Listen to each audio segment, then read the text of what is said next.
So, 5. yeah. All We right. got So we're I one. feel like I'm What's that? lagging. Okay. You're what?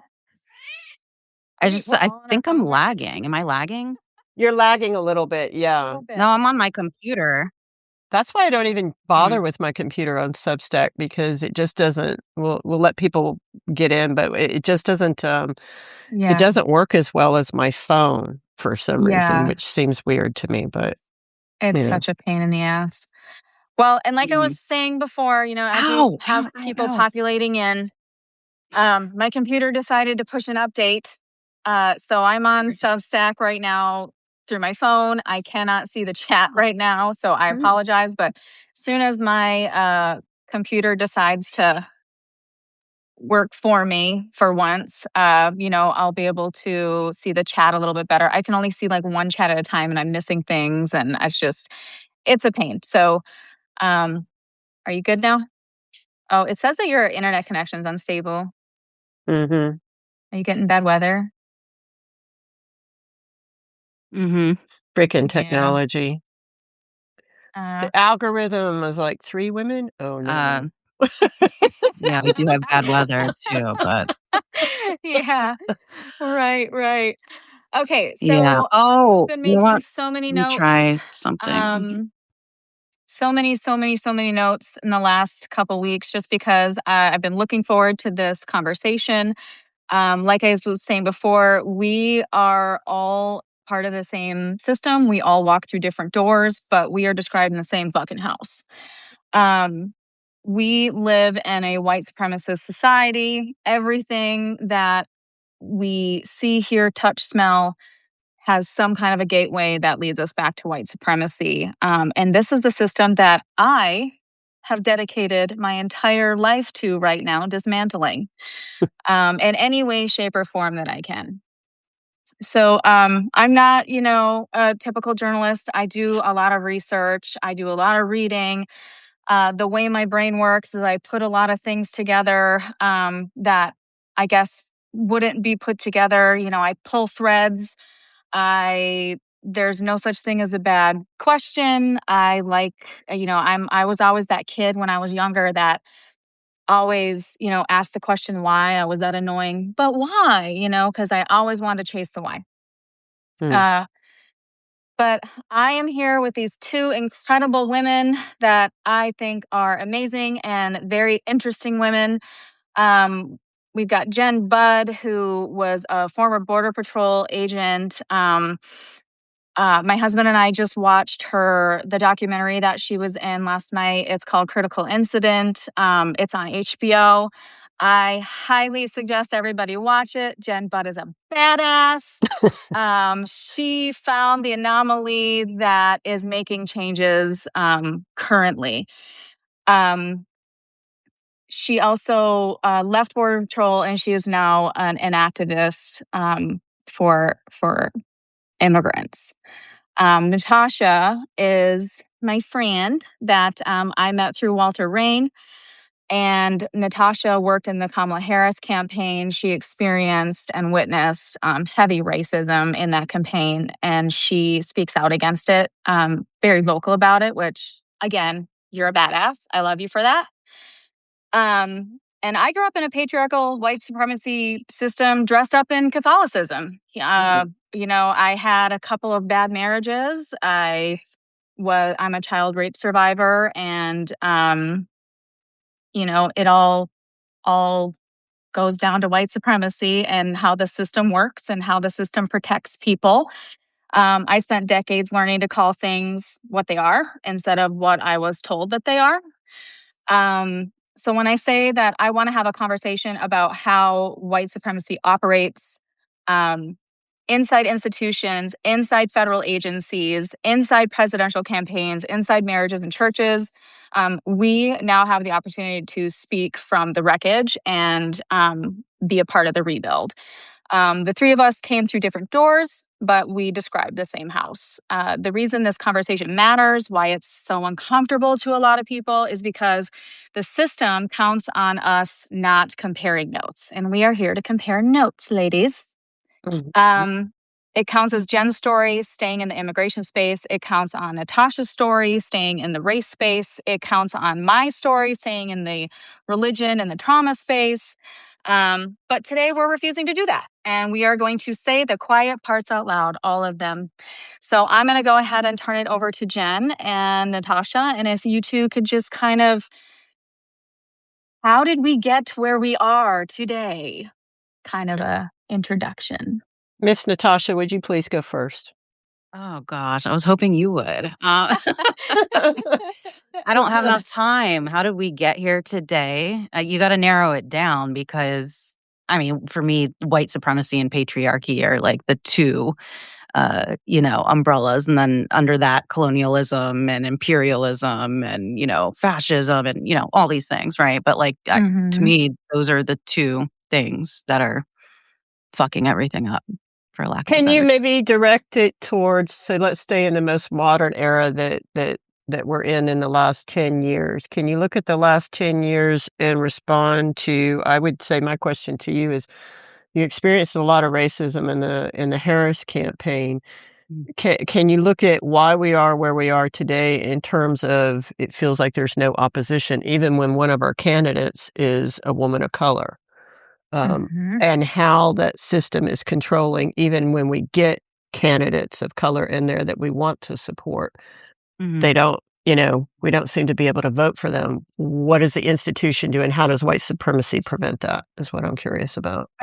So the institution just operates under the umbrella of white supremacy. And though they call themselves the party of the people, they just don't operate that way. And that's objective. We see that in the way that they, the votes, the lack of language or, any denouncing of some of these appointments that, were either, people appointed into Doge that didn't have hearings, whether that be Stephen Miller or Elon Musk. So, it's just kind of letting these things go unchecked because, and to me, it just seems purposeful. It just seems like this is also what they want. They're just not as vocal about it. But there's a system of oppression and discrimination, and they don't want to acknowledge that, but it's clear. I mean, we see it in the way that races are run, even though each Democratic Party of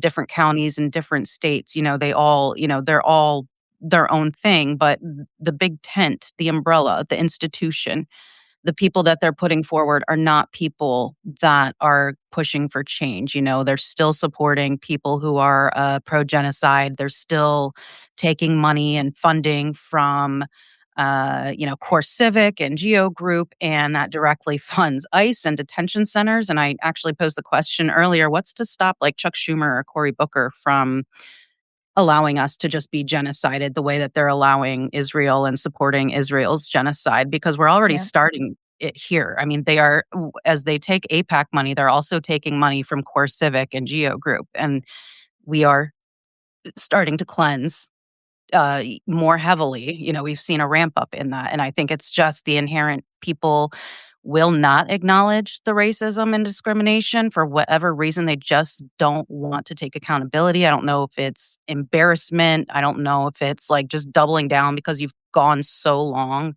and so hard. Like, it would be wild to just all of a sudden admit, like, I don't know what it is, but for whatever reason, they just will not admit it. I And know what it acknowledge. is. I know what Well, it is. I I just feel like this is what they want. That's how I feel. I think a lot of white people just, they think, well, I'm not racist. I don't use the N word. That's how we judge whether we're racist or not. But they don't bother to look at the institutions and the policies. And the difference between Mhm. being anti-racist and not racist is huge. And I think for a lot of our political leaders, when I talk about the racism and their policies and stuff, they're like, well, I'm not racist. I'm a Democrat. Mhm. I support Kamala Harris and Cory Booker, and it's like, Yeah, yikes. okay, but it's a lot more than just liking soul food, okay? Please, come That's not enough. on, Yeah. And Yeah. I think that's a lot of what our older generation white people believe is enough, quite honestly, Natasha. Yeah, they're afraid to see it in themselves as well. I get a lot of that because I talk a lot about, you know, when growing up in white supremacy and how white women upheld it. And I get a lot of people coming up in my comments and getting in my DMs telling me, not all white women, and it's reverse racism. And I want to smack people when I hear reverse racism, because I'm like, that ain't a thing. But it's just when you grow up in it and then you start to face yourself in it. I feel like now that I have faced myself in it, you have to get to that point where you can look in the mirror and say, yeah, I did that shit, and I need to fix that shit. And how I'm choosing to fix it, I'm calling it out. We have language for it now. There's red flags. Like we know all these things. And the language that I'm choosing to use is, hey, you need to see what you're doing here. You need to see the language that you're using. And somebody in the comments I saw said that, even interrupting Black women when they're speaking, that is white supremacy. Yes, it is. Not letting Black women speak, not giving them the platform. When Black women and brown women have been at the center of every single right that we have extracted from white men, they've been at the center of all of it. So I like to give people platforms, and anytime Natasha gets on my lives, I just sit back and I'm like this. Because everything that she has to say is true. You can look into Black history, you can look into white supremacy history, how they both kind of work together. And I even have, I wrote an article and I said Black women were right about everything. They were right about everything. So moving forward, sorry, I just got on my soapbox. See, that's what happens when women have been silenced too. Once we start talking, we can't shut up. So Yeah. No. And they hate it. So yeah. want it. Do you think, Natasha, that just pointing this out to a lot of our leaders and saying that it's more than this is, I almost think it's not enough, because I look at a lot of those people up there are like the age of my mother and stuff. And I'm Gen X, but it's like talking to a wall. And you're absolutely right, Evie. The majority of complaints I get are from white women saying, bitching at me about this and that. And it certainly isn't people of color who are bitching at me. And a lot of times it's not men. Most of the time it's women bitching at me. And how these systems are just supported the whole way. And I think a lot of the problem too is whenever they do think about trying to solve it, they're trying to solve it within the institutions that have been rigged the whole freaking time to not solve it. And that's a huge problem. What do you think about that, Natasha? Yeah, I mean, I think that all of that is true. I feel like it's more purposeful. I don't feel like necessarily they don't know. I know that they know, because you can tell the way that and it's like stonewalling is the term. When Ken Martin gets on his platform and posts something and everybody is like throwing tomatoes at him, and every single comment is like, the DNC is feckless, step down, step down. And then they have these, interviews where they're just pretending like they don't hear it, they don't see it, and they're just saying like the American people are, that's like it's like a form of abuse, right? Like, and it angers me so much, but it's purposeful. They know very well what they're doing, and they don't care. Some of them are just as bad as MAGA. And not all of them are, but then the institution as a whole is what the Republican Party was in the 80s. So we now, progressives, and I say that because people are contorting the term, and, to me, true progressivism, you can't call yourself progressive if you're not pro-Black, pro-trans, pro-disability. Like, you can't be progressive and not be very adamant about those things, because those are the people that are being oppressed the most. So if you say you're progressive and, you're upset that people aren't supporting a certain streamer, I'll say, like, and you're not listening to what we're saying about these people and why we have problems about these people. This is the thing, is that, and it's not just white men, it's men in general. A lot of brown men are doing the same thing. They won't denounce this shit. Black people are saying we don't like this. We don't like this, what they're doing, and they just want to tell us to sit down and shut up. And it's like, I don't think they realize they're doing that to the Black community right now, but they're doing the same thing that white people in the Democratic Party do to people of color and disabilities and all of that. And then MAGA definitely shuts people down. So it's just all oppression and keeping us at bay and just doing whatever they want. And I don't think that it's accidental at all. I would be shocked, but it's, that's my thought. Yeah. I don't think I think it's accidental. I think they all know what they're doing. It's like with immigration, they're all like, "Who knew ICE was this bad?" I'm like, "Y'all knew ICE was this bad for decades since you created it, you dumb motherfuckers. You know that." Yeah. What, So, Well, even if you look at the 2003? history of ICE, or Since even just Border 2003, since its Patrol. inception. mhm, Yeah.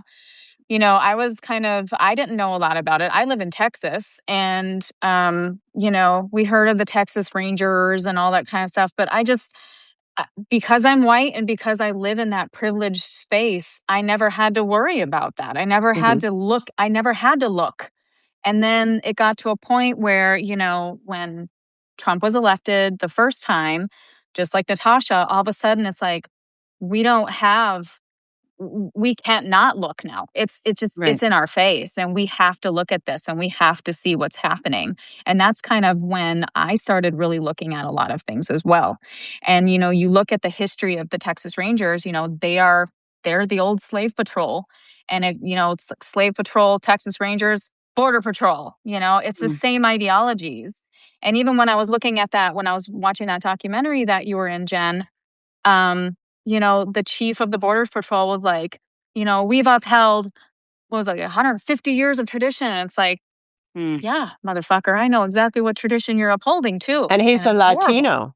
He's a Latino. it blows my mind Well, sometimes. I'll tell you, the only Oh, reason there's why that so man got many. his stars is because he's got a lot of dirt. Mhm. He's got a Yeah. lot of dirt that I personally know in regard to female employees, let's just put it that way. So you Which is, only Yeah. get again, another promoted white supremacy thing. They every they single take one of them, people, yeah, Sounds like they the take army. people who have dirt. Yes, it including does. women. Any woman with rank, Yes. dude, you're covering up some Really? serious shit. You're covering Mm. up some serious shit. Yeah, Yeah. it Oh, is. okay. Yeah, It's yeah, yeah. I wild. can see that. And some of the women engage in the sexual abuse quite a bit Yeah. as well. Wow. Mhm. Yeah, I think they just arrested, I don't know, I think it was actually here in Texas that they just arrested a whole group of people, and there was a woman in that group. Mhm. I think there was at least 2 women, and they were all white, Yeah. is my Yep, and understanding, they're and all child white. predators. Yeah. Yeah, they're all white. Yeah. So, speaking of the Mm. history of Border Patrol, Jen, they have a direct lineage. Um, they kept Black people from leaving, and they were trying to keep Indigenous and Mexican people from coming in. Mhm. Um, the culture transferred to them. You were in uniform and you were right inside the institution. When you look at that history and then you look back at what you witnessed, the cover-ups, the killings, the sit teams Mhm. that weren't supposed to exist, That still um, exist. that still Yeah. exist. Do you Thanks believe to the that, Democrats. Yeah. right? The social fascists, yes. Can you explain Um, that? What's the sit? What's sit? I'll get into yeah, it. we're Yeah, yeah. we'll Okay. talk Okay. about it. I'll let Jen's the more qualified person because I didn't even know they existed until again I saw that documentary and I was like, damn. But do you believe that Border Patrol was ever designed to do anything other than what it's always done? The traditions that they uphold, the slave patrol positions that they uphold, and if that's true, what would reform look like? I mean, Okay. how Yeah, I how can is talk that? about that. Yeah. So they don't teach you this in the academy. and I didn't know about it. Even though I have a degree in criminal law, we weren't studying immigration back in the day like they do today, in universities at least. Basically, the history of the United States Border Patrol, they grew out of what would be called the old Chinese customs inspectors. So in the 1800s, when we were building the railroad system, our congressional representatives actually sent letters to China and said, please send us men to build our railroad. And there was a program. And so they were invited in to build the railroad. And once the railroad was done and the economy was starting to tank, so we're getting into the 1920s, the economy starting to tank, and these Chinese men had come and sometimes brought their wives and this and that. They wanted to stay here. And the United States was like, well, you've done the work we want you to do. Go away. Right. Because you're not white, right? So essentially, that's what they grew out of. The Border Patrol started officially in 1924. If you go to CBP's website right now, cbp.org or .gov, I think it is .gov, and they will tell you the first Border Patrol agent is a man named Jeff Milton. He's not really the first Border Patrol agent. He joined when he was like 60-something years old in Border Patrol.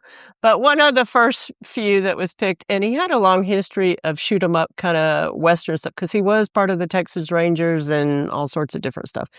And so they like to talk about him, and they still celebrate him today. They call it they call it Milton Days. So, they celebrate him today. They have T-shirts about him today. He's the best man. But what they don't tell you, his real name is not Jeff Milton. It's Jefferson Davis Milton. And if you know your history, you know Jefferson Davis was the president of the Confederacy. Yep. Now, the other thing that's important about the very first Border Patrol agent that they still celebrate today is that he's the son of the governor of Florida during the Civil War, and they owned over 50 enslaved persons. And when he lost the Civil War, his father said, I would rather kill myself than lose my slaves. And so he killed himself. And young Jeff Milton, at the age of 15, who had been raised in the governor's mansion plantation with all these slaves and knew that life culture, him and his older sister went to Texas because Texas at the time was trying, while they were engaged in stealing, at the time had become Mexican Americans' land. And so they were trying to push the Mexicans who had owned that land and lived there forever out to take their farmland. And one of the things that they didn't like about the Chinese was that the Chinese brought their families and they stayed. The one thing they don't like about the blacks was that they brought their families and stayed. But they did like the Mexicans because if they can bring them in to do temporary work and then ship them back to Mexico on the off season, then they wouldn't have to do that. So Border Patrol was established. It is a labor police. It was established so that the Texas farmers could keep their undocumented labor on their farms. And should they go out to the next farm to try and get better pay, there's the La Migra, which is what they call all immigration these days. La Migra is there to say, no, no, no, you can't, or else we're going to capture you and take you back. So it imprisons them on this one farm in this system where they get abused. And then when they're done with them and they don't want to pay them, which we see today still goes on, or if you're the girlfriend of somebody who's important and you're a migrant or an immigrant, and they are done with you, they take your children and call ICE, and ICE will come and get you and ship you away. So it's still the same kind of thing. Had I known that, I would not have joined. Had I known that when they first let the first female agents into the U.S. Border Patrol in 1975, they started raping immediately. Started the hazing, raping immediately with our first Latina, Ernestina Lopez, who's now like 85 years old and has given interviews about it. 20 years later, it happened to me. But when you go into these systems, what I say is like the white supremacy systems that they've created, they make it really easy. In my book, I call it, they make it really easy for us to be racist because they give us excuses like, well, there's a legal way, even though at the time they're slowly decreasing the opportunities, the avenues with which people can enter. And they don't fully explain, obviously, what we're doing in other countries, why these people are coming here, what all is going on. And Border Patrol agents honestly don't know asylum law. They are just told that there's a legal way and they choose not to do it, and they choose to flaunt our laws. So it becomes this adversarial thing. At the same time, the Border Patrol over the years, by the time I got into it, made sure that they had over 50% Latinos. This is the one job that Latinos down here on the border could do and make decent money and not have any kind of education whatsoever. And at the same time, what they don't realize is the white management of the Border Patrol is like, this makes us look less racist. And they will say that over and over again, but in the terms of, we can't be racist. We're half Latino. What are you talking about? It's only about whether you're documented or not. But at the same time, it's like you can't deny that the Latinos are not being promoted like they should be promoted. And you cannot deny that the history of the Border Patrol has been targeting specifically Latinos. Now we see it targeting other people, but only because it's advantageous to it. Like literally, if you get a white immigrant from Canada or Germany and you catch them out of status or they did something illegal as a Border Patrol agent, you're like, aha! See, I'm not racist. And it's like, but that's that one person out of thousands and thousands. And Congress in the last 20 years, quite honestly, after what we saw after 9/11, how we got here is we allowed the people who failed at 9/11, which were the immigration agents at the time, who allowed the terrorists into the country and did not do proper inspections. And the federal government, with all the warnings, I don't know if people know this nowadays because it's been 20-something years, 26 years, 25 years, is they knew. They knew that these people were in the country. They had people saying, hey, they're learning how to fly planes. And they're learning like how to fly in New York. And it doesn't make sense because they're training in San Diego. And something's wrong. And the response was, at the time from the George W. Bush administration, was, well, we knew they wanted to fly planes into skyscrapers, but they didn't tell us the exact day that they would do that. And so we see this constant failure of law enforcement used to then gather more money, more power to take away your rights. And every single one of these Congress members, whether they were around back then or they've been around, they know this. They know that Border Patrol and ICE and everybody is lying about the percentage of immigrants who are violent criminals.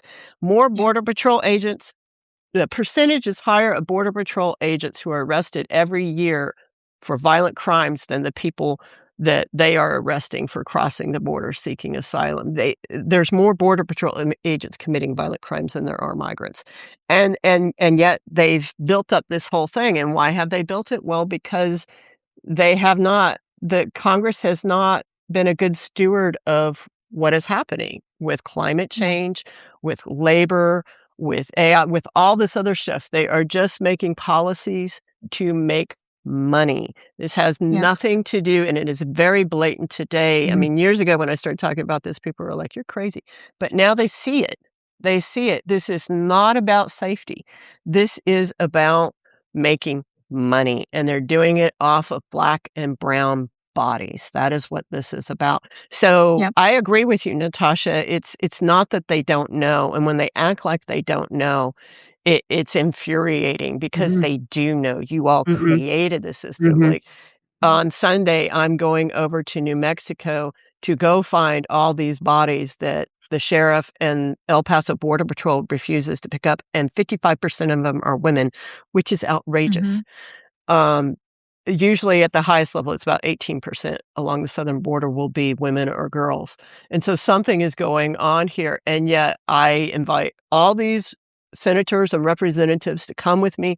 I offered to not bring the press. We would talk about, come on, you pass these policies, come look at the bodies, come look at them, because I know we're going to find them. Not a damn one will talk about it.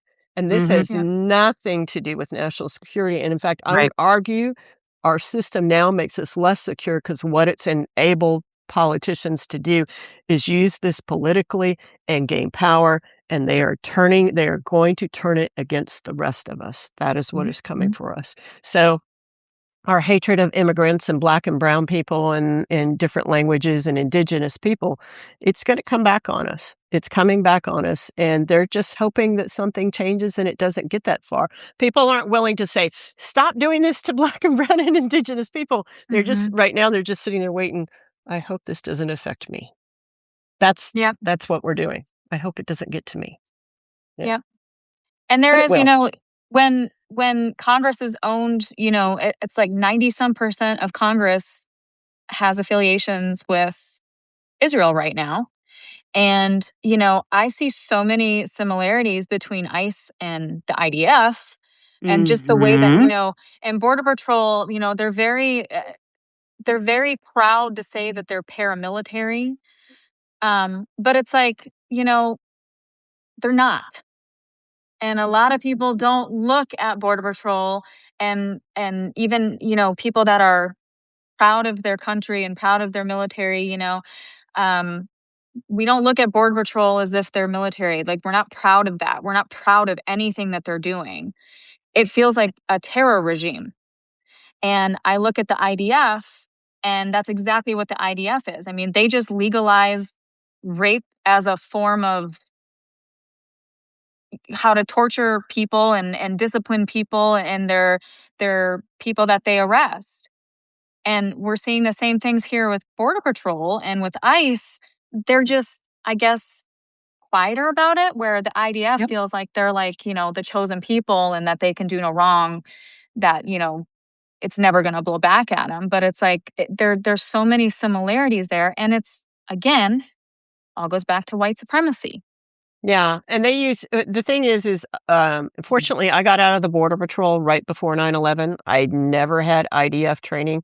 Border Patrol agents have IDF training. Mhm. Whether That's they so fucked up. physically go Yeah. there or not, they have sent their chiefs over there. So a lot of our surveillance systems down here on the border are all Israeli systems. Yeah. And so the tie between the two, this is a money-making scheme between the two. That's why our walls look similar to theirs. It is Yep. all one giant system. So, and at any given time, they just leave the border open, and then when stuff comes through, then they blame the last administration, and they play all these games without ever proving anything. They'll say, "Oh, this undocumented migrant raped this woman. Oh, it's because the Biden administration," but they don't ever really give you any proof of that. But it's been consistent Yeah. over the years. I mean, we're talking about officially the federal government will tell you that their deterrence policies, the walls, the militarization of the southern border, has killed 10,000 people since 1994. That's not even Yeah. remotely true. It's a minimum of 80,000 people. So Oh when my God. people today say, like, people contact me all the time. Border Patrol and ICE used to be honorable until Trump got a hold of them, and I'm like, "Whoa." I'm like, "Come Yeah. on." I'm like, "No, we've been killing people as part of our policy. This is our immigration policy. We close the borders and don't allow you to come in, and then you're forced to cross illegally. That criminalizes you, and then we treat you as an invader and as a terrorist." So we've been training with IDF for a long time. There's a reason why we're so close to Israel and why these tactics look like IDF.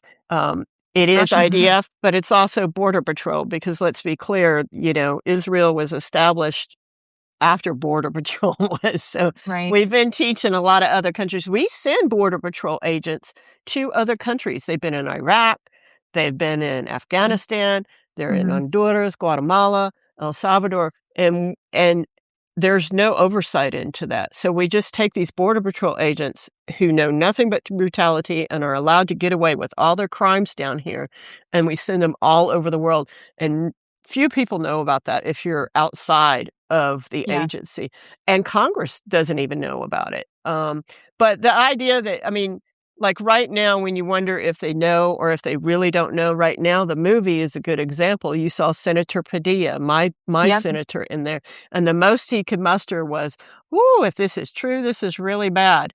But it was the Biden administration that Mm-hmm. covered up these cover-up teams. So, Natasha, you were saying the SIT teams, what are they? They're critical incident teams is what they're called, and we call them SIT teams. The I'll Border see it. Patrol, yeah, CIT. Border Patrol Mm-hmm. did not have the authority to investigate their own use of force incidents, and Mhm. so you would have to call outside investigators. And in Right. 1987, we created these systems where our agents were trained to look at the evidence and get rid of the evidence. Literally, I'm not exaggerating, literally destroy the evidence and the witnesses that would lead to convictions of the agents, and then civil liability for the agency. They knew this. The whole movie documents the whole thing. It's going to disappear here pretty soon now that it's been bought by right-wingers. They won't even give us a copy of it. So those of us who were in it, we can't even get a copy of it. And the saddest thing about it is the chief in the movie, so the incident that we're referring to and talking about was from 2010, but the chief that they show you, Chief Rodney Scott, who is responsible for it, is now the head of CBP. He's the commissioner of CBP, and he used these teams. He admitted in Congress he's using these teams in the Alex Preddy shooting. And the Democrats won't talk about it. They have a movie out there right now. They could be talking about this and saying, we demand that the CBP commissioner resign. This is disgusting. We need to have hearings and this. They won't say a word. And why won't they say a word? Because they've been a part of this whole thing. Yeah. I know that. I keep saying it too, is that there's no red and blue anymore. There's rich and not rich. Yeah, exactly. Yeah. I agree with that. Yeah. A few things that really concerned me and made my stomach drop. First was the fact that border agents aren't. Is there any training at all on asylum or refugee laws and status at all? No, that doesn't concern the Border Patrol. That concerns CBP officers at a port. So, I mean, the training you get as a Border Patrol agent, because you're intercepting people who are coming in between the ports versus somebody who goes to a port and requests asylum, which is the legal way to do it. Right. It is also legal for somebody seeking asylum, if they can't get an appointment and they can't get in, to then cross illegally and hunt down a Border Patrol agent. And in my day, when they did that, we would process them, run records checks, just like they do at the ports, make sure we don't come into anything. Now, we didn't have access like they do today. Today, they can look at records from Honduras and other places like that. But you do your records checks. If you can't find any reason that they should not be allowed to enter the United States and wait for a hearing, then you would give them what is called a notice to appear, and you figure out where they're going and you assign it to the nearest immigration court. And then they would have 30 days from the issue of that to go and say, hey, I'm here in this country. I need to seek asylum. Please put me in the process and do that.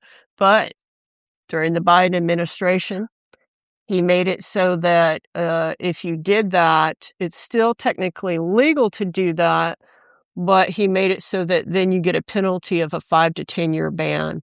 And Trump has continued that. So that is why you don't see as many people crossing right now, is because most of them want to do it the legal way. Families do not want to cross in the deserts out here and die. Right. They want to come in the legal way. And because so many people wanted to do it the legal way, in the last probably 10 years, it's increased so much that they couldn't keep them all out. So they just closed the doors and then made them illegal for trying to cross and request asylum. So they're just creating people, making them illegal is essentially what they're doing. Criminalizing. So, Jen, But Chris, now, I'm sorry, Natasha, go ahead. I was just going to say, now though, don't they just immediately send them to a detention center? I didn't know that they were yes allowing and them no. to There's a walk. variety. There's a variety of other things that they're doing. So you have the mass deportation, which is grabbing people and people who are here legally, even people who are going to their court hearings and stuff, and pulling them into that. They have there's an agency called USCIS. And that is the agency that you apply to for your asylum. They're the ones that look at your history. Okay, here's your green card. This is good. You can't work for here, but you can do this and this and this. So they're supposed to help you. Trump administration has now turned them into a law enforcement agency. And what they're doing is, in an effort, because there just aren't as many criminal migrants as they claim there are. There never has been. Right. And it's all stereotyping and racism. 100%. So now what they're doing is, if they're really going hard after DACA right now.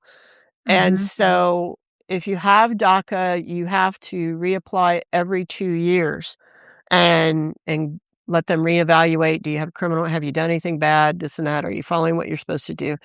And it's a nightmare and it costs money. And you typically apply 4 to 6 months out to make sure the government, so you don't have a lapse in coverage, Mhm. so you don't become out of status and then back in. And what USCIS is doing is taking their money, millions of dollars of money, and not providing any services, not processing Yeah. them, waiting for them to then fall out of status and then turning over and giving the paperwork to ICE and saying, "Go arrest them."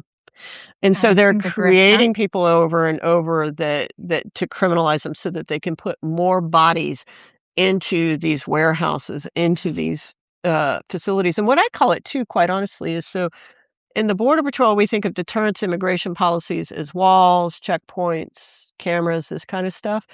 In ICE, what now is I'm seeing and calling as deterrence policies in ICE, we're going to put you in a warehouse and cram you full in there and treat you like shit. So now if you even ask for asylum, now Natasha, so if they come in and they ask for asylum, and they demand to have their asylum, then yeah, they take them and they're going to put them in custody and they're going to Right. hold them for 2, 5, 10, 20, Sometimes 30, years. 40 years. There are Yeah. Indians. Mm. The country of India has Oh, so many I know. applicants to come in. Their wait time is over 100 years. Wow. It's just And not they're going to making happen. money I off was of their a backs. I was That's a exactly director what they're doing. at a school, and I had a lot of Indian teachers. I worked at a Montessori school that I was a director of, and I can't even tell you the turnover that I started seeing. And it was mostly in 2018, 2019, 2020 is when all of a sudden I started seeing all this turnover, mostly because their visas were expiring. They had to go back home. Mhm. And they would usually go back home, during the summer, and then they'd come back for the school year. And that's just kind of how it ran. But then all of a sudden, it's like the wait times were getting longer and longer and longer. And then I was out of teachers. Um, and I didn't understand it because, again, They're not something that intentionally I was breaking the forced to look system. at until I had to look at Mhm. it. Yeah, and it's absolutely insane. Um, Chris asked a question in the comments. He said, "Do the CBP agents apprehend the coyotes, or are they collaborating with the coyotes?" Some agents are collaborating with the coyotes. Um, Okay. So back in my day, the majority of people crossing were Mexican, and the coyotes were Mexican people living on the south side of the southern border of where we were patrolling. And generally, like when we first started, we didn't have computers, so we couldn't tell how many times this person had crossed. So there's going to be one person in the group that's been caught like 60 times versus everybody else. This is their first or second time.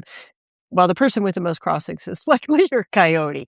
Yeah. But to prove that was really hard. But after 9/11 and the militarization of the border, then the cartel actually became involved with the human trafficking down here, which wasn't Mm. done prior to that. They were predominantly involved in narcotics and then high end smuggling, people who could pay a lot of money. But the average migrants coming from Central America or Mexico were just paying, like $700. Now it's like 10,000 for them. So our Wow. our policies have made it more difficult. So yeah, sometimes they prosecute the coyotes. Generally, if you see that when um, Border Patrol gets into well, they would say a vehicle accident, but intentionally rams a vehicle and people end up dead, then they'll take the coyote out and charge them with the deaths so that the Mhm. Border Patrol doesn't get blamed for it. That's generally the only thing. It's the same with sex trafficking and stuff.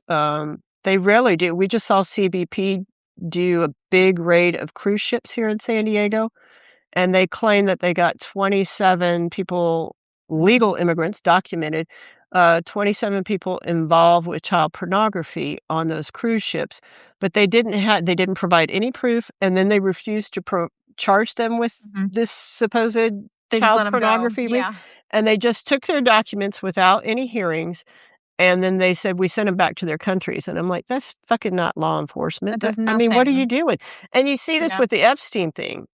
We have CBP agents that are involved on the island partying with Epstein, taking Yep. meals, taking rides, and yet the federal government's like, "Well, they didn't really benefit from it, so it's okay." And they just refuse to hold their own agents accountable. So, yeah, the Right. agents are involved a lot of times, That doesn't mean everybody's involved, obviously, but even very high-ranking agents are involved in especially narcotic Usually. smuggling and sex trafficking and stuff Mhm. like that.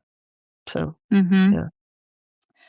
You even see that with that website Motherless, it was down and then I took it upon myself. I was like, "You know what? I'm gonna write up a mock legislation on the infrastructure of rape and how we can fix this." I think this is how you and I actually got connected because you restacked a bunch of my quotes and I was like, "Yes, she gets it." I was like, "She understands."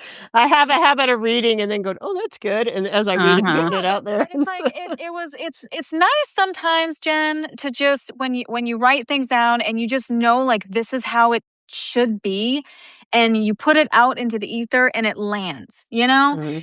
It's when you're screaming out into the void all the time. Yeah. It's just nice to know that like, hey, it's landing, and Validation. Jen Yeah. gets it. Yes, Mhm. but we need to have better legislation on this kind of stuff because I said the second they had that motherless taken down, I said, I give it a month and it'll be back Mhm. up and running. And yet you see nobody investigating that. You don't see No. ICE and CBP especially with Rodney Scott, this chief that we were talking about from the Border Patrol, who's now the head of CBP. It's like, if I was the head of CBP, I would be like, "Why are my agents on this island, on this pedophile's island? Why are they Right. hanging out? We need to really investigate our actions in this," but they will never do that because they don't really care. Yeah. They don't No, really they care. They don't. just use this stuff, and unfortunately even the agents know that the games that they play with the Yeah. invasion, closing the borders and creating an invasion so that then Trump could look like they know all this is just they're just playing games with everybody's bodies and everybody's money. And they Yeah. know that they won't be held accountable. So when people say what would have to be done? I mean, aside from just abolishing these agencies and thinking of something accountability. Accountability, flat out. They just Yeah. flat out know that they're not gonna be held accountable. We just lost our chief of the Border Patrol for sexual tourism, and I just looked at a Yahoo article this morning, and they're like, "Oh, he served the country Hmm. for 37 years and this and that." There's no accountability. He's getting his retirement. And then underneath him, we had 3 of our highest ranking chiefs just retired with their payment. Chief Owens, the chief before, this guy, he was found in Mexico partying with a tequila maker, accepting gifts. Yeah. That's wild. Nothing That's happened to wild. him. Nothing happened to him. And so this is why they keep doing it. And it is Hmm. known amongst the pedophile community that you can join, especially Border Patrol, and have access to children and nothing will be done about it. They intentionally join. So, yeah. Yeah. Yeah. That's insane. Oh my God. And again, goes back to white supremacy. This is a white supremacy system. This is what gets birthed from it.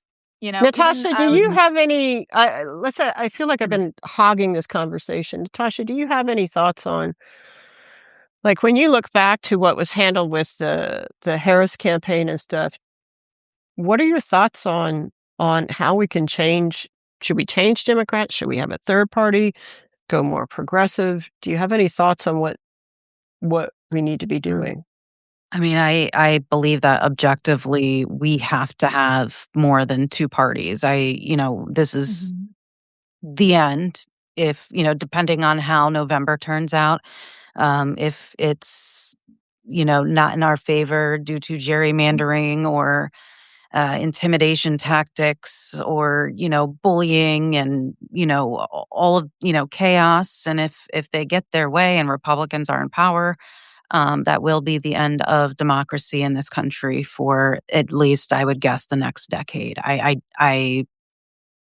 And then that Mhm. doesn't even count the decades long reconstruction that's going to have to be done because they've dismantled almost every single government agency that we had and every law that was in place protecting anything that needed some sort of protection, right? Even though a lot of these things were shitty, now there's nothing, and it leaves Mhm. people vulnerable, disabled people, trans people, women who are trying to get abortions, are having those rights taken away. And it's just really fucking scary to me that we're Mhm. going through this right now.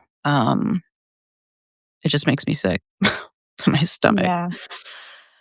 So, Natasha, I want to Yeah. kind of shift it just a little bit with the Mhm. conversation because you have a very personal story when it comes to living inside the system.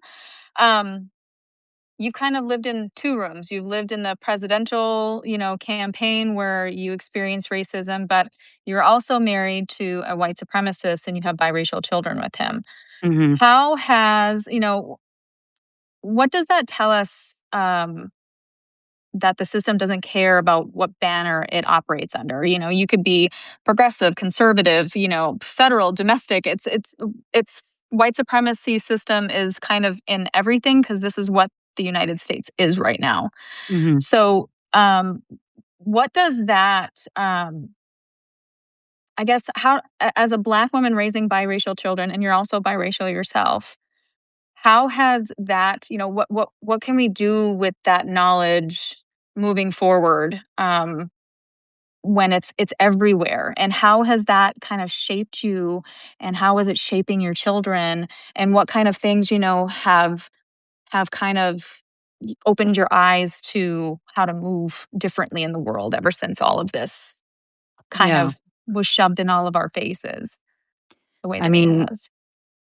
I am mixed black and white, or well, my dad is Ghanaian, so but I identify as black.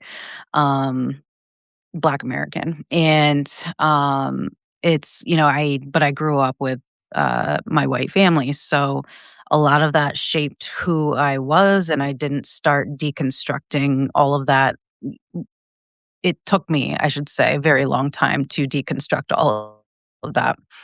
And that's brought me to the level of awareness and empathy and passion and I guess like just anger that I have, like, for people who are being treated a certain way or marginalized because I didn't see it myself for so long that things were the way that they were.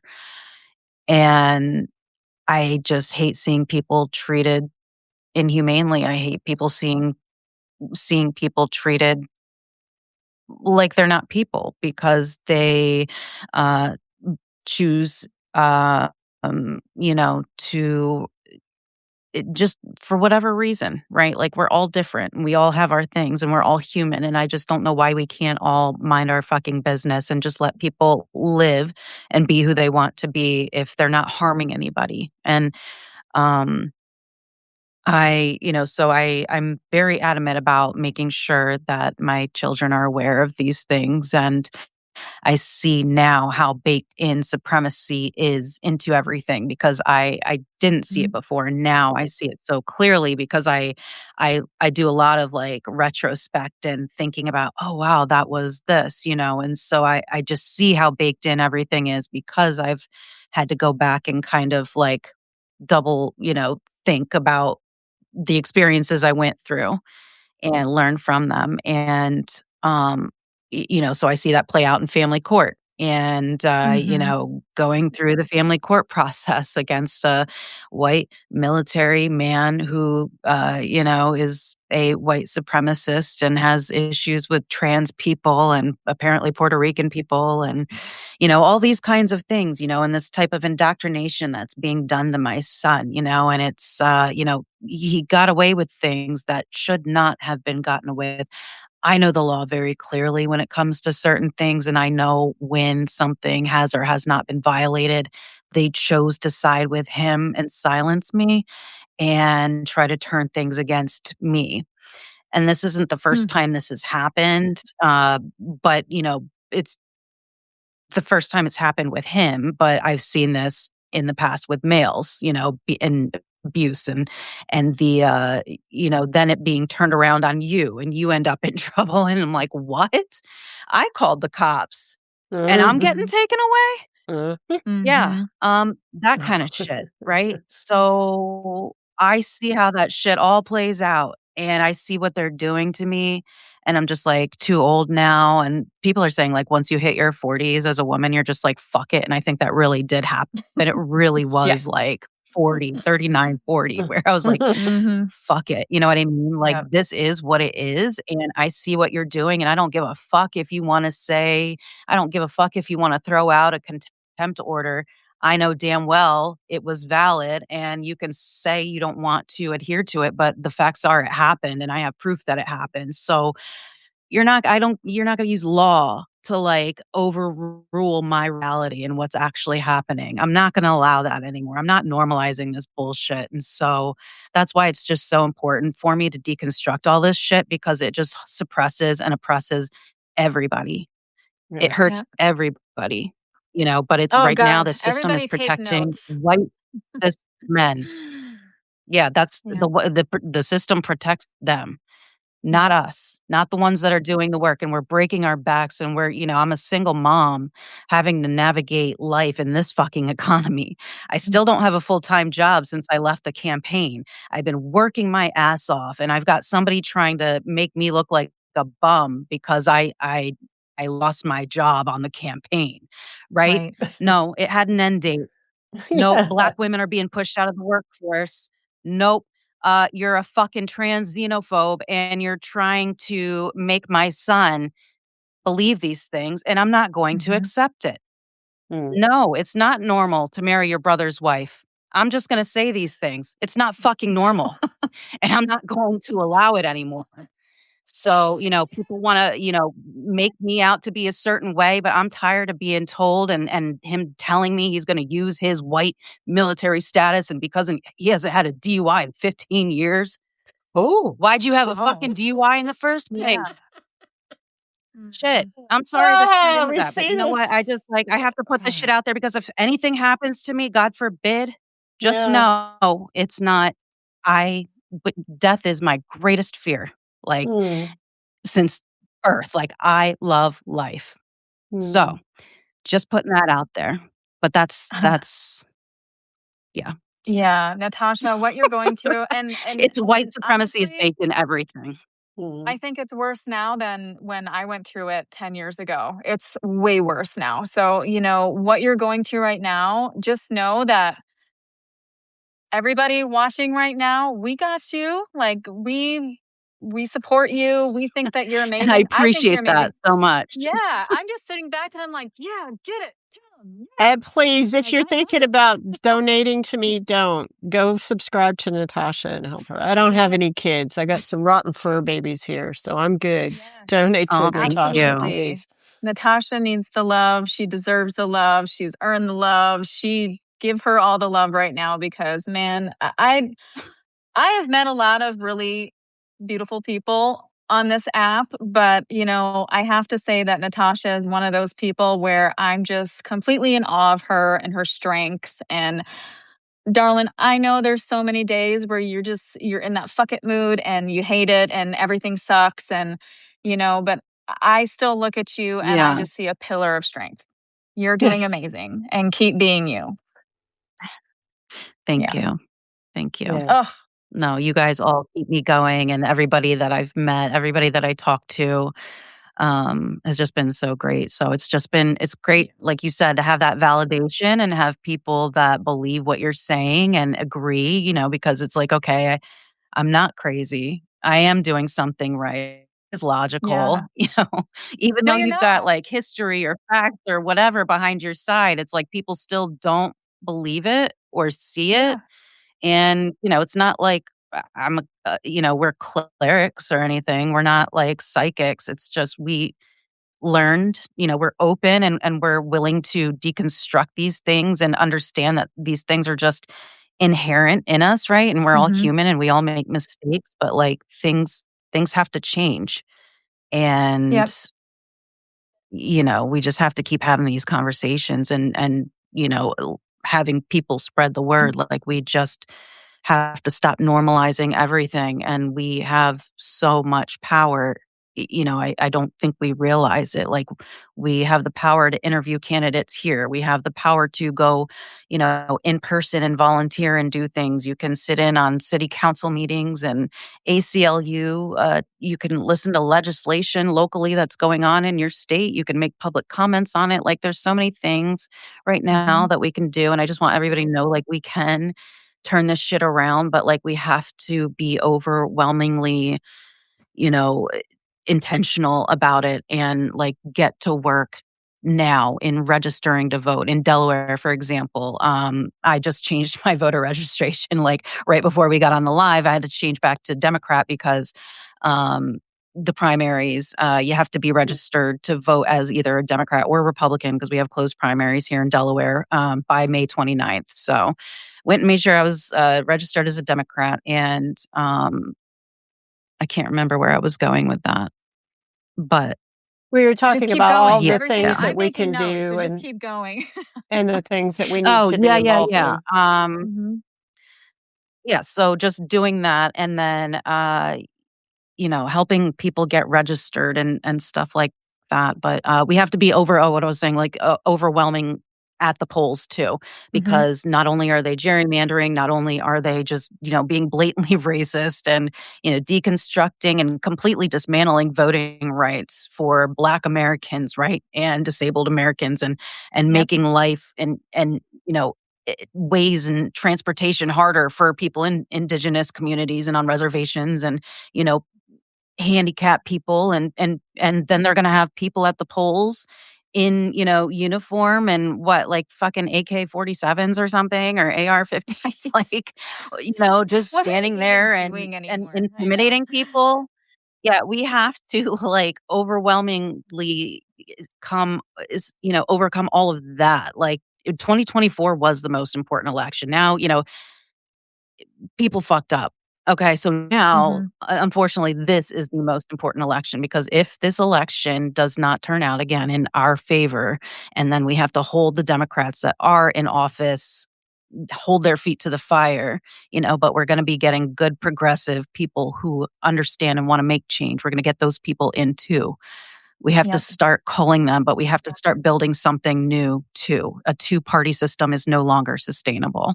It's Yeah. just not.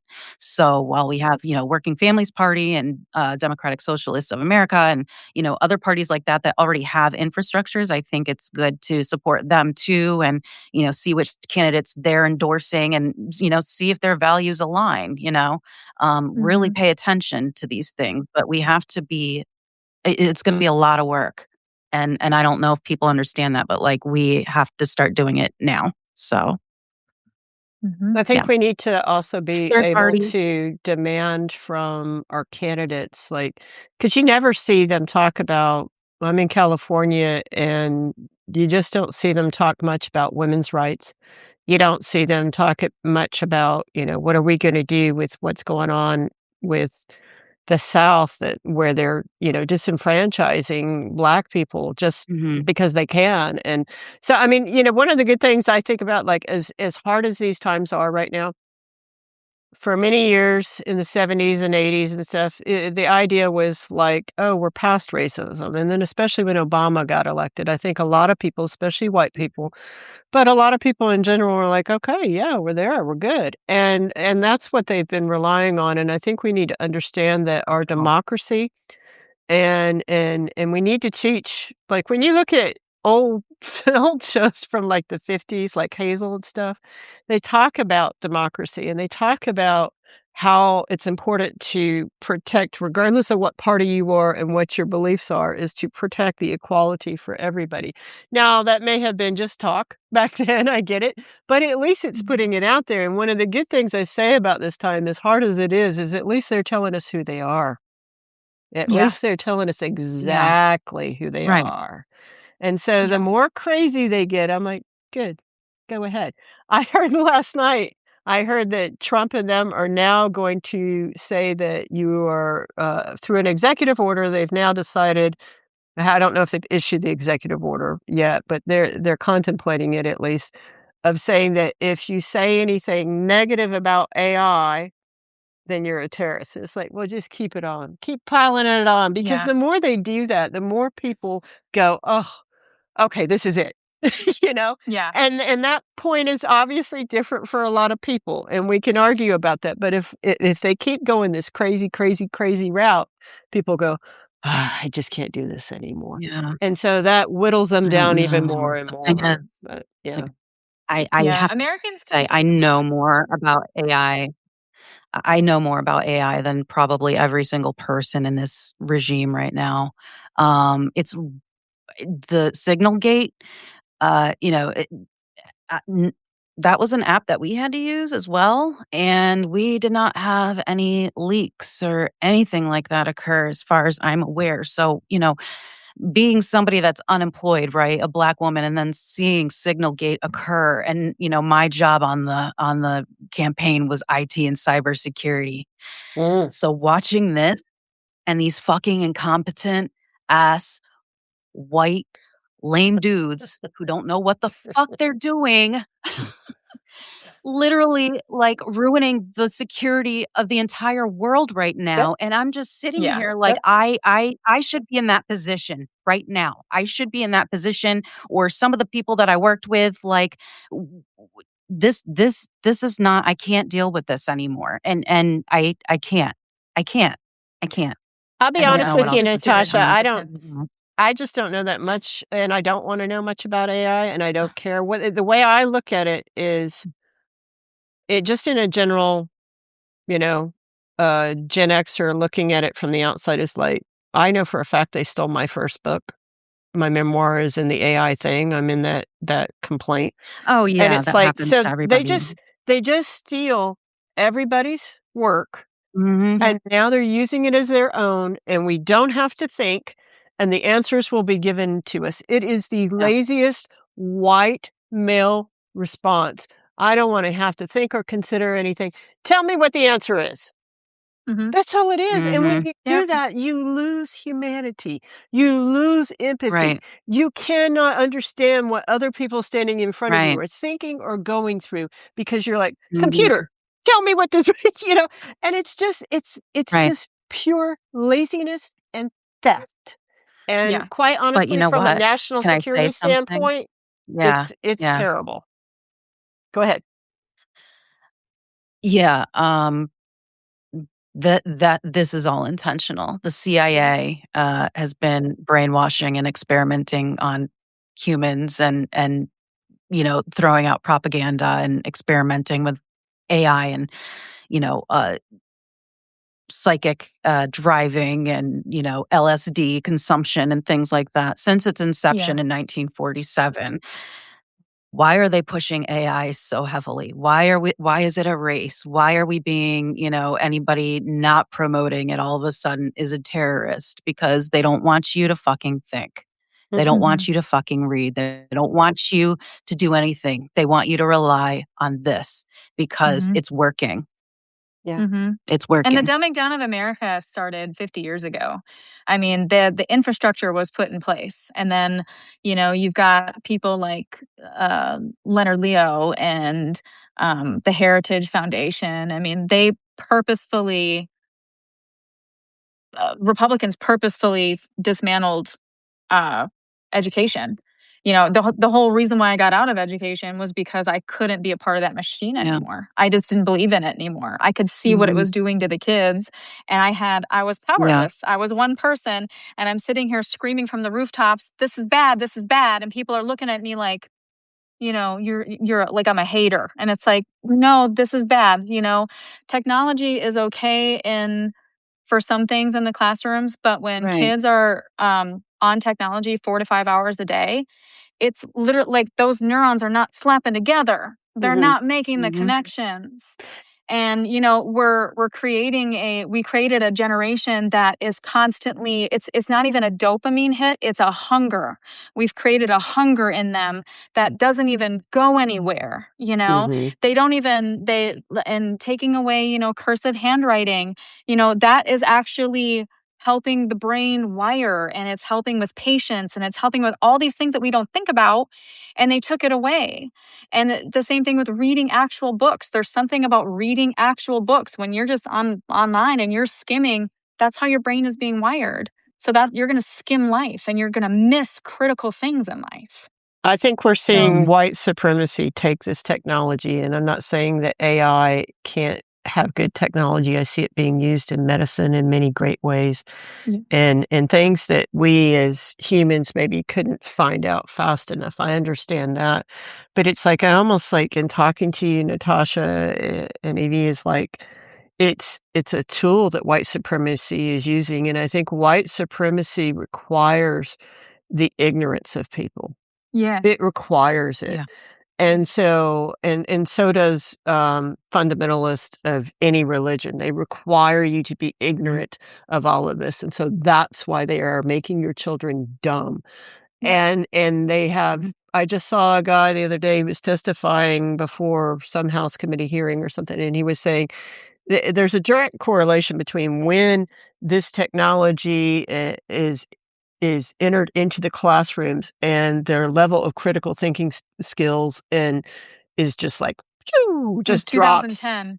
That was Yeah. Horvath's. Yeah. Yeah, and it's like An article on it because I watched the testimony and I was just like, holy Oh, shit. okay. And it's just one of those things where you see all these things happening, and I'm sure that both of you have experienced this as well, where you've had this notion that this is how things were, and then all of a sudden now life is catching up, and you're like, I was right. Oh my God, I knew that was gonna happen. I knew that was part of the problem. I knew it. The data's backing it up, and the whole with Mhm. racism in the presidential campaign, with all of the corruption in the border patrol, and then I'm seeing all the corruption happening in education, and it's like we see these fucking things happening, and nobody will listen. In front of our eyes. And Yeah, everybody In would front of like our to think eyes. that they're piecemeal, right? And this is right. what this is where the Yeah. media has failed us, quite honestly, is Hmm. I get asked I was on MS Now like last month, and they asked me, they go, there's a report out that ICE is brutally beating people in detention and stuff, and how come we don't know about this or don't hear about this that much, and we're just hearing about it now? And I said, because you don't report it. Right. I Mm. mean, if you go and look at the documents in ACLU, I mean, every year they're putting out this and this and this. For 30 years they've been talking about this, and even longer, but let's just stay in the present, in the last 20 years. Just every year, Yep. this and this and Yeah. this. So when you sit Yep. up here and go, "Oh, well, we didn't know these agencies were this bad until Donald Trump," it's like, no, you did. You just didn't care, and you didn't care to put the stories together and tell the American public Yeah. until now. Yeah. So, Right. you know. It's the same thing with And the some jobs of report. this, I mean, Sorry. There's like a lag. I'm so sorry. I don't mean to keep cutting you off, but no, sorry. I was gonna say, like, there's groups and organizations that help men and people being released from detention. Mm. So even speaking to them, like they have firsthand accounts of speaking to them and talking about Mhm. what goes on in there. So it's not even stuff that has to be reported. Like there's so many people that know what's going on, but it's just like nobody's listening. They But there know, are Yeah. people but out there. Democrats keep giving them I more money. Yeah. They know. They know. Yeah. So, Mhm. yeah. Oh, ladies, this has been a great conversation. We're going to go ahead and wrap it up. You know, we need to have more of these conversations, and we need to have more of these conversations with other people as well. I just feel like, bringing our pieces together and having one collective conversation is where we're going to start Mhm. moving the needle, Mhm. because now we're comparing notes. Right. And I'm all about saying the quiet parts out loud. I mean, if anyone has read any of the things that I've put out there, I'm not shy about anything. But I just want to end with a very heartfelt thank you so much for joining me on this. Jenn, you're a badass. Everybody go read her books. Go watch that documentary. It's on HBO for a limited Yeah. time. It's called Critical Incident. Her books are called Against the Wall, My Journey from Border Patrol Agent to Immigrant Rights Activist, and ICE, What Everyone Needs to Know. And Natasha, as always, I love you so much, girl. I think that your story Thank needs you. to be said loud and proud. And, let's keep talking about what's happening in the presidential campaigns, what's happening with the Democrats, because these conversations are so important. And everything that you've experienced, your story is gold. And we all need to be taking notes. Um, thank you, everybody who joined us. I absolutely love my Substack community. You guys are the fucking best. I love you all. But until next time, see you later. If there's anything else that you guys want to close on before we go, plug your Substacks or anything like that, floor is yours. Go ahead, Miss Natasha. Damn, I did have something I wanted to say, but now I don't remember what it was. But I appreciate everybody that joined and listened, and I'm sorry that I can't wait until they implement the feature where they let us save the chat or view it or something because I just appreciate all the comments and I would like to be able to interact with them all, but I can't do two things at once like that. So appreciate everybody joining, and if you don't already subscribe, if you resonate with anything that I've said, please follow, subscribe, and just reach out to me if you have any questions. Jenn? My Substack is called Borderland Talk, although I talk a lot about different things other than just Borderland stuff, but it's always free to everybody.